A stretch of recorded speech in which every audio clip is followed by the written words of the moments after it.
Hello and happy Wednesday.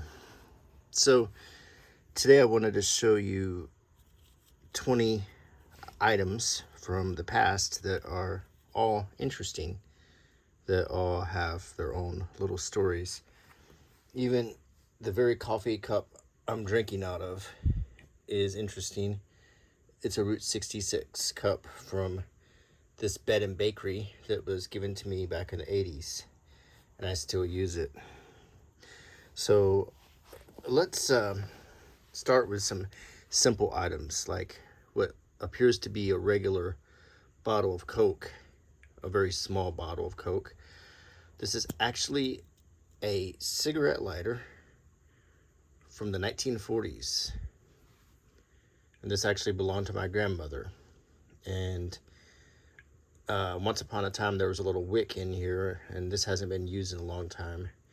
But I think it was as simple as pulling the lid off would actually light this. But this is a 1940s Coca-Cola bottle cigarette lighter, even with a little metal cap on the top. And you can read the Coca-Cola on it. It's really a cool piece of history. This is also my grandmother's. This is her 1945 number 19 success desk calendar that she used at work. You have your calendars here for 1944, and there are extra pages at the back of the pad for your convenience. You got your 1945 calendars here, and each day my grandmother would use this calendar. She would jot little notes in it. She was actually an executive for a clothing store called JCPenney, and she ordered items, and you can see her handwriting, and it's just kind of interesting. This was her day-to-day life, her work life, and she also wrote the weather, like rain on Saturday, January 6th, 1945.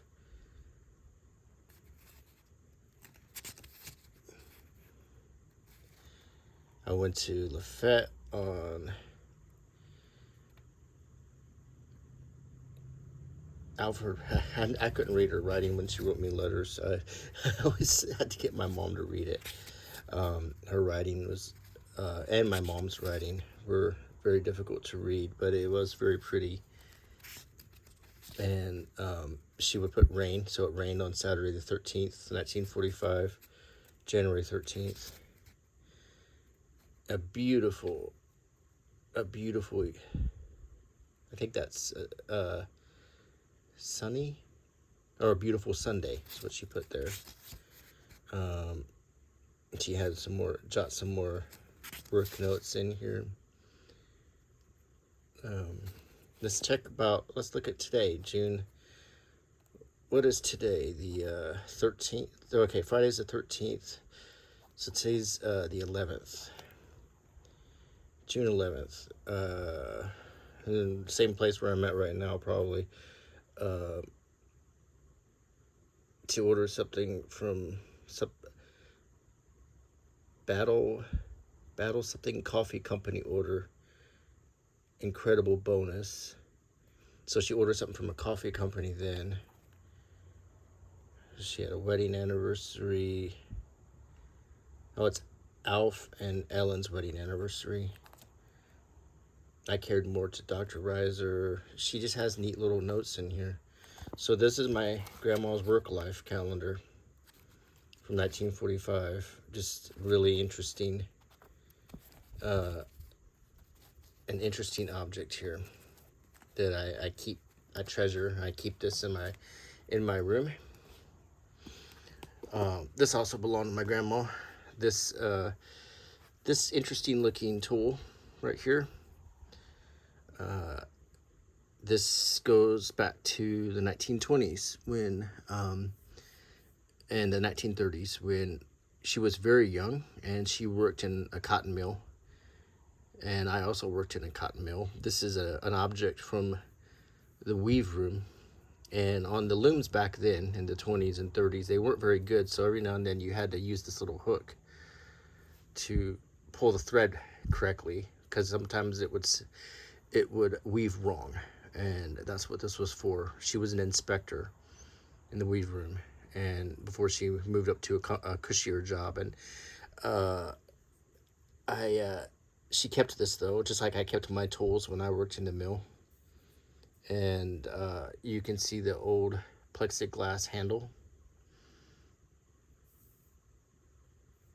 Or is that glass? I think it's plexiglass, but or maybe that's glass. This tool is pushing 100 years old now. This is from my lifetime. This is a can of Billy beer. It's never been opened. Billy beer was actually brewed by the brother of our president, Billy Carter. He was the brother of President Jimmy Carter. And each can said, "I had this beer brewed up just for me. I think it's the best I ever tasted." And I've tasted a lot. I think you'll like it too. It's signed Billy Carter. It says, "Brewed expressly for and with the personal approval of one of America's all-time great beer drinkers, Billy Carter." And actually, though, he didn't really drink this. He drank Pabst Blue Ribbon. But it was brewed in Fall City Brewing Company, Louisville, Kentucky. And I think that means this can is a little bit older, because I think it was originally brewed in Georgia, but I may be mistaken about that. This is an old game of my grandma's. It was 25 cents whenever this was purchased. And this is called pickup sticks. And literally, you would pull these sticks out and drop them, and then, like Jenga, you would pick them up without disturbing the other sticks. That was the whole object of the game. And it's a very old game. It's a very simple game. But you also had to pick up certain colors. That was the idea. You couldn't just pick up any random stick. So it made it so if you had to pick up blue sticks, you had to find a blue stick that you could pick out without disturbing the other sticks. And this is the original can it was in.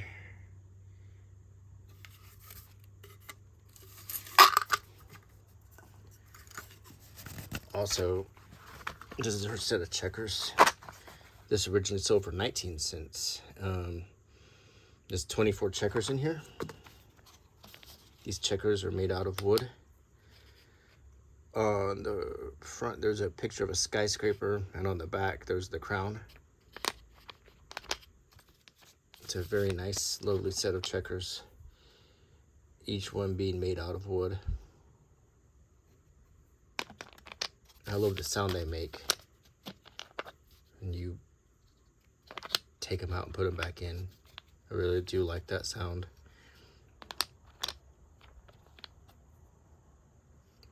We don't have a lot of things like this anymore, so it's just really cool to touch this and to feel it.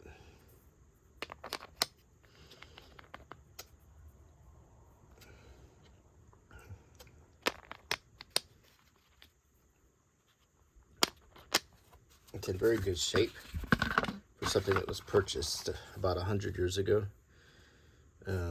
Made in the USA. Very simple packaging.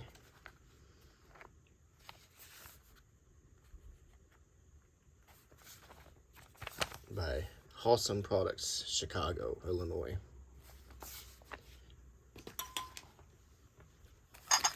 I like these. These go back to the 60s and 70s. Well, people collected spoons back in the day, and I have a few of these spoons commemorating things. Like, I really like this one because it has a picture of John F. Kennedy on it. And it shows on the spoon part of it, it shows his passion of the space mission, a friendship mission. And he always looked at the space program as a way that we could put the countries together. And then this spoon, it's never actually been removed from its package.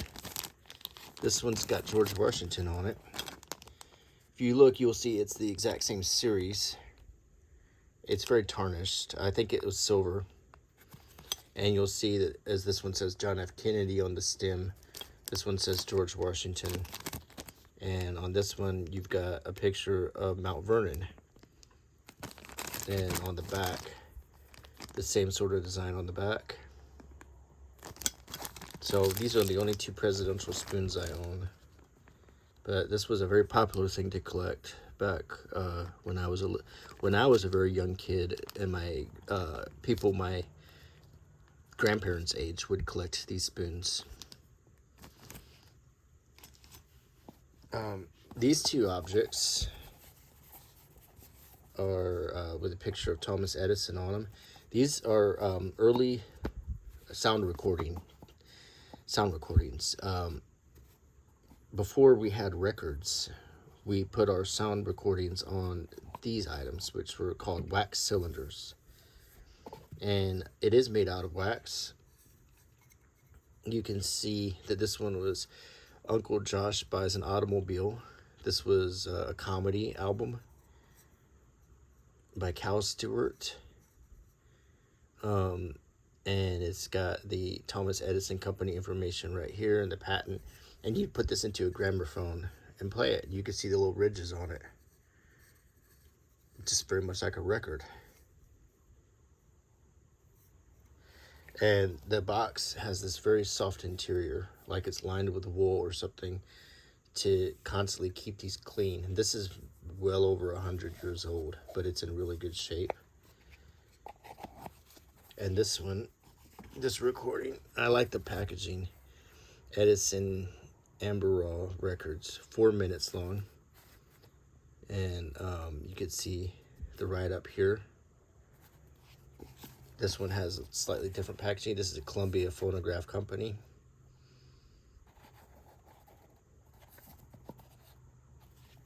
Okay, now we look at this one. This is also Cal Stewart. It's Uncle Josh in a cafeteria. And notice this one's kind of bluish. And once again, the soft interior of the packaging. So those are pre-record, pre-tape, pre-iPod, pre-CD. You know, this is how you listen to music or comedy or whatever back in the day. These are old pencil sharpeners when I was a kid. I don't know how long these have been around, but these sure were popular in the 80s, and I like to collect them. And I have tons of these, but I pulled out my favorites. The Eiffel Tower, Sphinx, this television with a picture on it of George Washington, which I think is cool. Old-timey TV, and each has a pencil sharpener in the back. See? And this slot machine, it really works.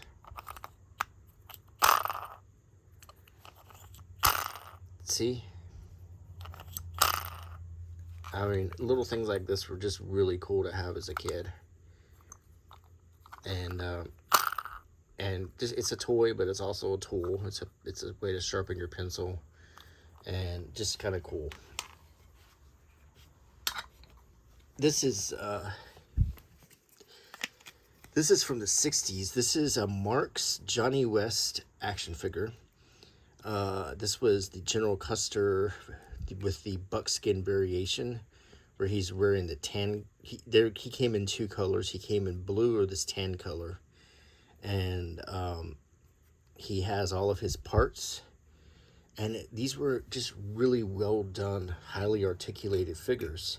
I do have it on a stand, but you see they have spurs, all of these parts he would put on. The belt, he had like a pouch here, like you could put binoculars in. And here he had a canteen. Here he had his revolver, and you could literally open up the flap, and the revolver is really detailed. And you could have him hold it because the hand is made out of a very soft plastic. So you could really have him grip the revolver really well. A good articulation for a 1960s figure. He had swivel wrists. He had a hinge on the elbow. That is very soft plastic, but also the gun will fall out too. He had like a ball hinge on the shoulder. A solid head, it's not hollow. And the head turned with a pretty good likeness of Custer with a hat, like his commander's hat. He had this bandana came apart, but as you can see, everything's kind of pegged together.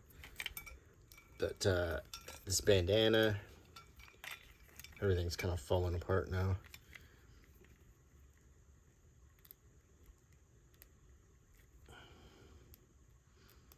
When you handle it too much, it comes apart. He has a sword that hangs on the little things on his belt. And he had a ball joint in the hips. The knees, he had swivel knees, and you could get him some pretty good poses. This was a pretty good figure. I actually have another one, this outlaw figure too, but these figures I always thought were really good,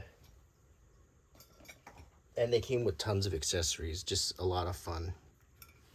So this is this is Mark's Johnny West, large size. These are 12 inches, large size action figures with tons of accessories. Everything opens, that little cartridge pouch opens. There's his gloves right here. Everything is really cool. So thought I'd show you that. This is from the 80s. This is an Indiana Jones and the Temple of Doom bazooka gum and stickers. Inside this wax pouch that was packed, oh gosh, 1984, 40 something years ago. There's a piece of gum, you can feel it, and there's some cards in here in this little wax package from the movie. And this is how we collected cards back in the old days. We would buy these little packs.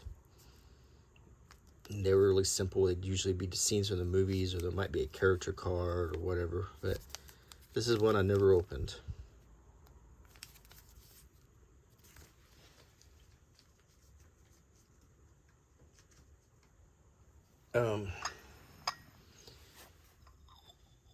This is interesting. It looks like a little glass teacup and plate, but actually, as you can see, it glows very strong under black light. This is actually uranium glass. And this was very popular in the 1930s. This actually does contain uranium. This piece here is from the 1930s. It was fairly cheaply made, but it was a regular teacup and saucer. And if you look at the details, you can see. Now, there's not enough uranium in this to hurt you. You could drink out of it. But it's definitely, I don't know why they stopped doing it. I think they needed the uranium for the war effort in the 40s and then in the arms race in the 50s. So they stopped making these, but you can still find them. Mary has quite a lot of this uranium glass, and she also has what they call Vaseline glass, which is another type of uranium glass. So this is an interesting object from back in the day of basically kind of like glowing tableware.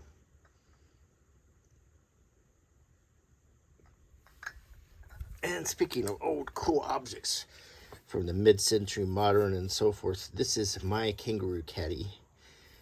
This came in two variations. This came in a brown one, and it came in this gray one.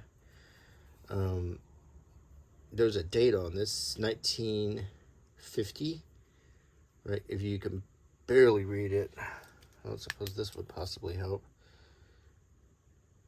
I don't think so. But this is a kangaroo caddy, and what you do, you might have seen something like this in the movie Pulp Fiction. You might have seen the brown version of it. I have the more rare gray version, and I found a brown one for Mary that she keeps in her studio. So basically, I put my change here, put your watch right here on his tail. You put your wallet and other things here. So it holds all your stuff for the day. He's got little boxing gloves on. You can also put different items on here. If you have necklaces or jewelry or anything like that, you can put it here. So this is a kangaroo caddy. Very 1950s item. And if we're going to talk about the 50s, let's talk about television in the 50s. These are TV guides. I'm going to take a sip of coffee.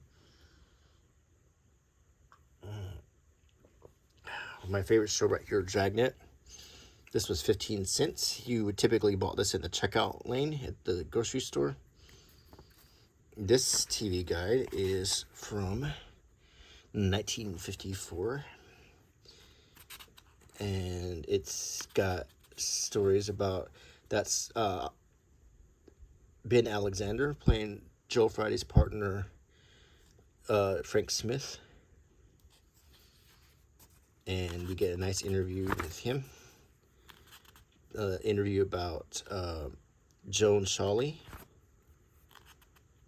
So you had, basically TV Guide had a magazine part, and then it would go into movies. So here's some of the movies that were on TV that week. Creature from the Black Lagoon. Here's an ad for coffee. And then there's your listings. Now this was a regional magazine, so the listings would differ depending on what markets you were in. And that's how TV Guide stayed. I don't know if it even exists anymore. It almost doesn't. It almost seems obsolete. Authentic Chinese food and delicacies. So this, you can tell that this was Canal Street. This was this TV Guide was for a certain region. It had restaurant ads in it, like for this Chinese restaurant.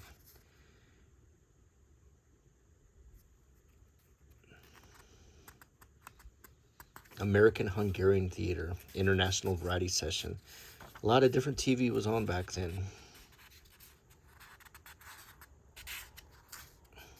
Here's an ad for Breyer's Ice Cream, which still exists. A baseball ad on the back. Some recipes. There's a mystery about it's a story about a mystery signal. It's actually a very creepy story. I might make another video about it at some point. Some boxing stuff. There's an article about Desi Arnaz, Lucille Ball's husband from Cuba. And there's a little report, teletype reports, Kraft Television Theater, and Television Service Directory. So this was a New York magazine because all of the articles are New York places like Queens and Brooklyn and so forth. So that's a New York market that this was for.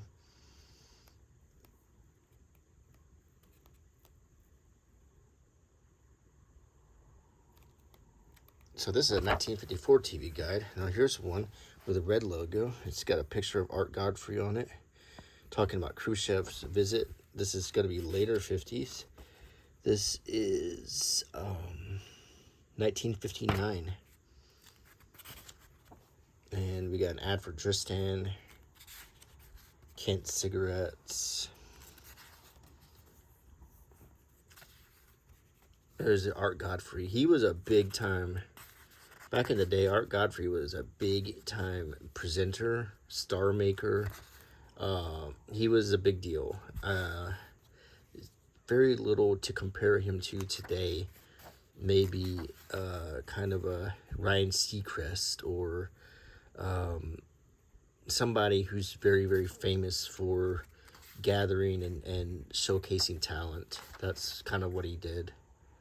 The hosts of like American Idol or whatever.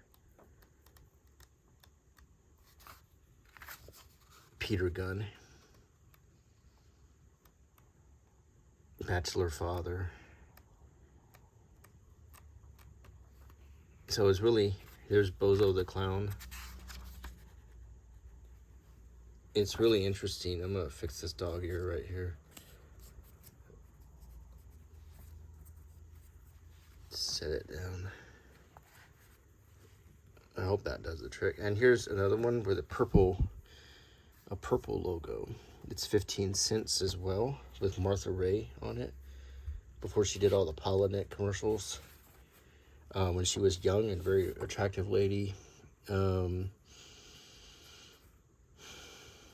This is from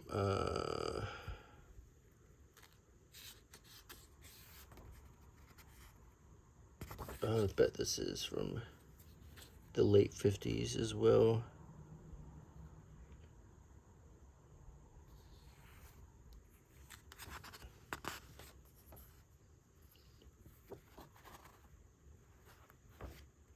Let's see if I can gauge the date.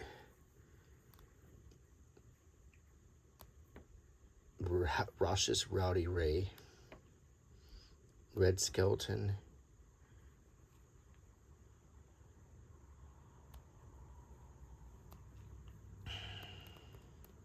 Trying to get the year on this.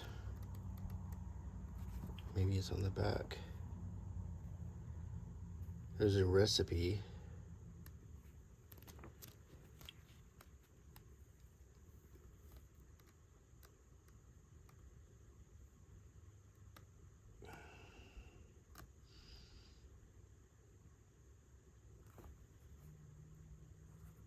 This is the New York edition too. It's probably from this whole same stash of TV guides. Edward R. Murrow. I honestly don't see the year here. I'm guessing this is 58 or 59. So, but it's very cool to see TV guides. Also from the 50s, here is How to Get the Most Out of Your Sunbeam Mixmaster. This is, may have come with it or was sold in the same department store where you bought your mixer here. And this is, or it may have come with the mixer. It was probably free. I doubt this was sold.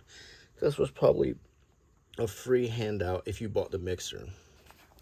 So it gives you care tips, instructions, and it gives you recipes.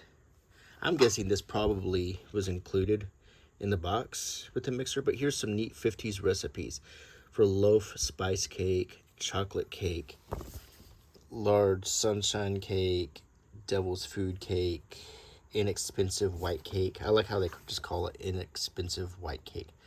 Sponge cake, 1 egg white cake, 2 egg cake, lightning cake, meringue for lightning cake, custard filling for lightning cake. I mean, cake was a big deal in the 50s. Icebox cookies. Basically, icebox cookies. We learned how to make those when I was in the 5th grade. A lot of those in the old days, and I don't think they do it now, they would make recipes that were just meant to be kept cold.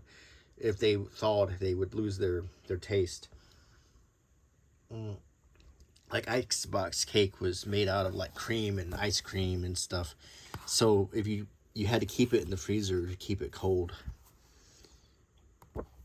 And we get some perfect gifts. You get some other Sunbeam things. Toaster, iron, waffle iron, razor. Some dog ears going on here. The pages are stuck together, probably from using this book to cook, and I don't want to tear it, so I'm going to leave it alone. just some cool stuff to see how people cooked and lived back then. Popovers. Lots of neat recipes in here too. If you want to recreate meals from the 50s, they're all here. This is your book right here. To get that 50s mid-century modern stuff, it's all in this book right here. Here is an interesting little thing from the 70s. This is a movie tie-in paperback. And there's a lot of interesting things about this particular one. For one thing, there's a card where you can order Life magazine, and they did it in like a Godfather motif because this book was such a big deal. Another thing that's interesting about this is the pictures, because this contains pictures of things that never made it to the movie. And I'll show you some of those pictures. This picture was never shown in the movie. This was a publicity shot. There's the two loves of Michael Corleone. I always thought that Apollonia was prettier. The meeting with the Don and the 5 families. This when Michael meets Apollonia and proposes to her. The wedding. There's another picture of the wedding. Michael and his bodyguards. And then we get back to New York. Michael and Kay. Death of Michael's brother-in-law.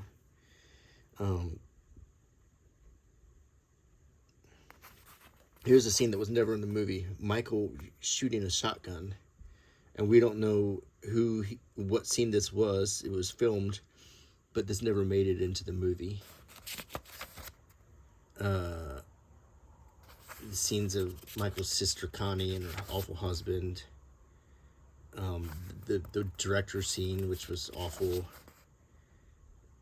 Some of the violence. Sonny, James Caan's character. And Sonny running the family. There's Sonny, this is sort of posing.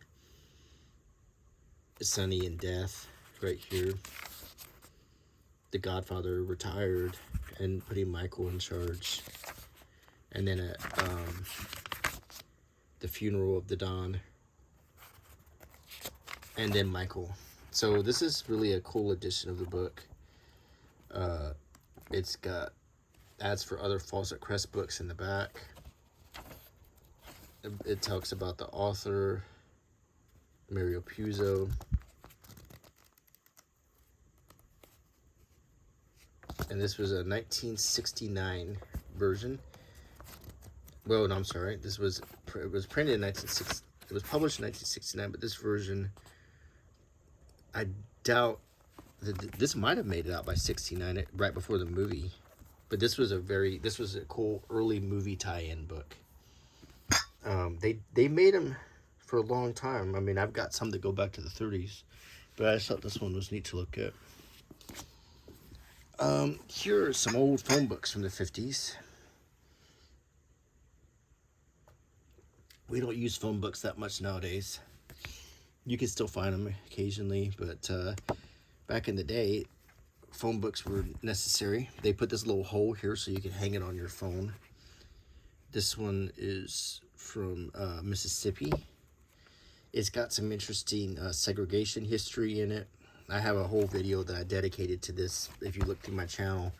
But it shows, what culture was like in Mississippi of the 50s.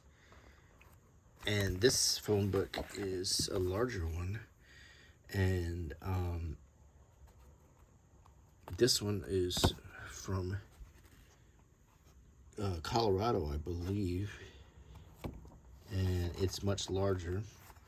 It's got a lot of yellow pages with ads from the 50s. I have not done a video on this one yet, but I'm looking forward to it because there's so many great ads in the back that show you the culture. Like, for instance, let's look at restaurants. See what kind of restaurants we had. The Place. See? Four Quarters Restaurant and Lounge, the Silver Spur. We're out west, you know. Steak and Charcoal. Entrada Lounge and Dining Room specialize in choice steaks, barbecue, and Italian food. Easter's in Durango, Mexican Foods, Mancos Cafe and Tavern, the Lariat Club, Candlelight Cafe, White's Hitching Post. In Durango, eat at Chief Diner Cafe, where the West dines the best. So it's really neat to see all the old ads, and I think I'm gonna do a video just for this pretty soon. This is a menu from the 50s. This is from a Fisherman's Grotto restaurant in San Francisco. Just that whole area, unfortunately, has shut down now. Just recently, in the last year or so. But this is what the menu for number 9 Fisherman's Wharf looked like. I had actually printed up a modern one to compare. But if you look at the prices of the foods, the chef special, $2.50. Fried crab legs, $2.90. Today's specials, fresh Monterey abalone tartar sauce, $2.50. Cracked crab for $3. I mean, nothing in this menu is more than $3. The seafood sandwich, the most expensive one is $1.50. The desserts are 35 cents. A bottle of beer is 45 cents. A bottle of local beer is 40 cents. A cup of coffee is 15 cents. Lamb chops were $1.50, and that's on the kids' plate. Victory dinners, fried filet of sole, $2.80. Fisherman's Grotto suggestions. These are like, here's a most expensive one. Crab legs a la Toffanelli for $3.20. If you look at the modern menu, I mean, look at the wine prices. A whole bottle of champagne, probably a nice one, was for $12. And here's the drinks. A cocktail was 60 cents. So it just goes, it shows how much inflation has really kicked in. This is more modern, but it's still a few years ago when I printed this. But like a hamburger's $9, a lunch special's $10 to $14. Combination fried seafood plate, $34. Things have really changed. This is a little set of Shakespeare books I found in a thrift store. These are from Germany.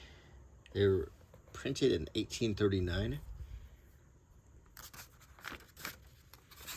Well printed. It's still in very good shape. These are pushing 200 years old. But I did manage to get 3 volumes from this set. From 1839. Now this is from 1840. Printed in Berlin. Get some coffee.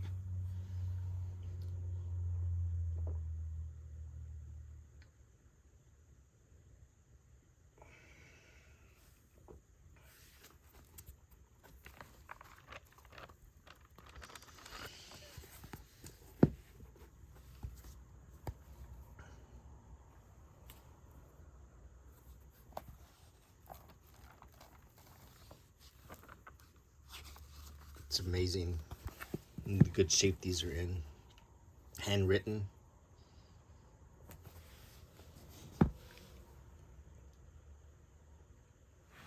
The last thing I'm going to show you is a regular old travel brochure that was mailed to you back in 1936 to Munich. Written in English, targeted Americans.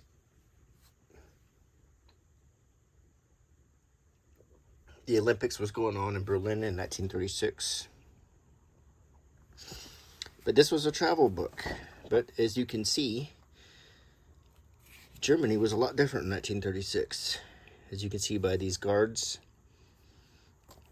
But this was still pre-war, and they were inviting tourists to come visit Munich. And I find this to be an interesting piece of history. So, excuse me. Oh, I'm having a fight and a cough here. This is a very interesting piece of history, though, because this is from right at the almost the dawn of World War II.